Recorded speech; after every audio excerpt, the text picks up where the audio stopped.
വളരെ പ്രധാനപ്പെട്ട ഒരു വാർത്തയാണ്. അപ്രതീക്ഷിതമായ വാർത്തയാണ്. ഒരു വിയോഗ വാർത്തയാണ്. പീരുമേട് എംഎൽഎ വാഴൂർ സോമൻ അന്തരിച്ചു എന്ന വാർത്തയാണ് വരുന്നത്. ഞെട്ടിക്കുന്ന വാർത്തയാണ്. ഹൃദയാഘാതത്തെ തുടർന്നാണ് മരണം സംഭവിച്ചതെന്നാണ് ഇപ്പോൾ വരുന്ന വിവരം. 72 വയസ്സായിരുന്നു അദ്ദേഹത്തിന്. AK സ്റ്റെഫനുണ്ട്. സ്റ്റെഫൻ, അപ്രതീക്ഷിതമായൊരു വാർത്തയാണ്, വിവരങ്ങൾ പറയൂ.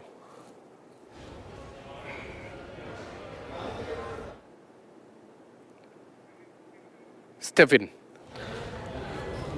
രതീഷ്, വാഴൂർ സോമന്റെ നിര്യാണത്തോടുകൂടി CPIക്ക് അതോടൊപ്പം തന്നെ ഇടുക്കിയുടെ മലയോര മേഖലയിൽ നഷ്ടമാകുന്നത് അവിടുത്തെ ഏറ്റവും തലമുതിർന്ന ഒരു നേതാവിനെ തന്നെയാണ്. അദ്ദേഹത്തെ സംബന്ധിച്ച് പറയുകയാണെങ്കിൽ കർഷക പ്രക്ഷോഭത്തിലൂടെ അതോടൊപ്പം തന്നെ തൊഴിലാളി വർഗത്തിന് ഒപ്പം ചേർന്ന് നിന്ന് പ്രവർത്തിച്ച ഒരു നേതാവായിരുന്നു വാഴൂർ സോമൻ.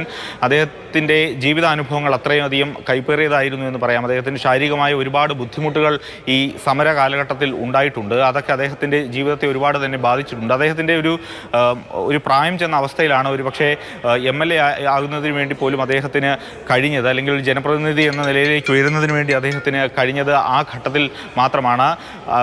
2021 തെരഞ്ഞെടുപ്പിൽ സിറിയക് തോമസിനെ അദ്ദേഹം 1500 ചില്ലുവാനം വോട്ടിന്റെ ഭൂരിപക്ഷത്തിലാണ് ജയിച്ചു കയറുന്നത്. ആരോഗ്യ പ്രശ്നങ്ങൾ ഉണ്ടായിരുന്നു. അന്ത്യം എപ്പോഴാണ് സംഭവിച്ചത്?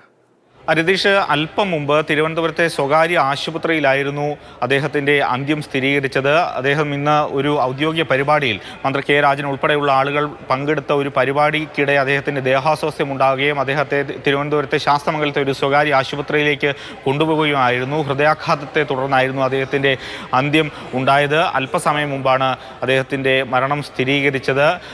ഇപ്പോൾ ഇത് പാർട്ടി പ്രവർത്തകരും നേതാക്കളുമെല്ലാം അറിഞ്ഞ് അങ്ങോട്ടേക്ക് എത്താൻ തുടങ്ങിയിട്ടുണ്ട്. പാർട്ടിയിൽ നിന്ന് ഔദ്യോഗികമായി ഇത്തരത്തിൽ അദ്ദേഹത്തിൻ്റെ മരണം സ്ഥിരീകരിച്ചിരിക്കുകയാണ്. ഏറെ ദുഃഖമുണ്ടാക്കുന്ന ഒരു വാർത്ത കൂടിയാണ്. കാരണം അദ്ദേഹത്തിൻ്റെ ഇപ്പോൾ നിയമസഭയിലേക്ക് ഇടുക്കി പീരുമേട്ടിൽ മത്സരിച്ച് വിജയിച്ചു വന്നപ്പോൾ അന്ന് കാനവുമായി വളരെ അടുപ്പമായിരുന്നല്ലോ. കാനം രാജേന്ദ്രനും അന്നത്തെ CP സംസ്ഥാന സെക്രട്ടറി ഇപ്പോൾ നമുക്കൊപ്പം ഇല്ല. കാനവുമായി വളരെ അടുപ്പമുണ്ടായിരുന്ന നേതാവായിരുന്നു വാഴൂർ സോമൻ.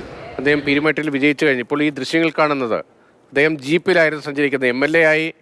MLA-യുമായി സത്യപ്രതിജ്ഞ ചെയ്യാൻ വേണ്ടി ജീപ്പിലാണ് അദ്ദേഹം നിയമസഭയിലേക്ക് എത്തിയത്. ആ ദൃശ്യങ്ങൾ ഉൾപ്പെടെയാണ് നമ്മൾ കാണുന്നത്.